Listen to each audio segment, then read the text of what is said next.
Thanks for clicking on MidlandsConnect.com. I'm Daryl Hood, and this is Watch Fox News on the net. Here's the latest on some of the stories we're working on for you today. Another arrest has been made in the case Richland County Sheriff Leon Lott says is one of the most cold-blooded murders he has ever seen. It's that brutal double homicide in southeast Richland County late last month. DeAndre Diggs is now charged in the case along with William Wallace. Authorities say the two broke into an apartment on Garners Ferry Road on June 28th and shot and killed Ethel Johnson and Jamal Pratt. They say a third victim, an unidentified woman, was left for dead in the woods, but she survived. She managed to flag down a driver for help and was later treated at a local hospital. Sheriff Lott says the murders are drug-related. The work continues for Governor Haley and the state delegation attending the International Air Show in London this week. They're trying to drum up business for the state. So far, no deals. The governor had 15 meetings with business leaders Monday. State officials have a total of 50 meetings scheduled during the air show. They're trying to convince companies that work with Boeing that South Carolina is a business-friendly state.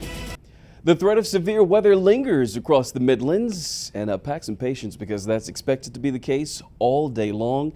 Here's a look at downtown Columbia from our Capitol Center cam this afternoon. Henry Rothenberg is here now with a quick check of the Skywatch forecast. Hey, Henry. Hey there, Daryl. Yeah, we've got a front that's stalled out near the area, so that's hoping to trigger some of those thunderstorms. But I've not heard one person complain about the lack of triple-digit high temperatures. Mid-80s, low 90s. Plenty of humidity, though, with that moisture out there. Hey, tonight, right here on Watch Fox, the All-Star game from Kauffman Stadium in Kansas City. They're hot. Temperatures in the 90s, but no rainfall. That game, first pitch scheduled for 8:15. Again, you can see it right here on Watch Fox. Here are the thunderstorms that we're monitoring. They'll continue to fizzle out after sunset. As far as the severe threat goes, we'll keep the rain chances in overnight. As Future Watch will confirm, we'll put it into motion for you.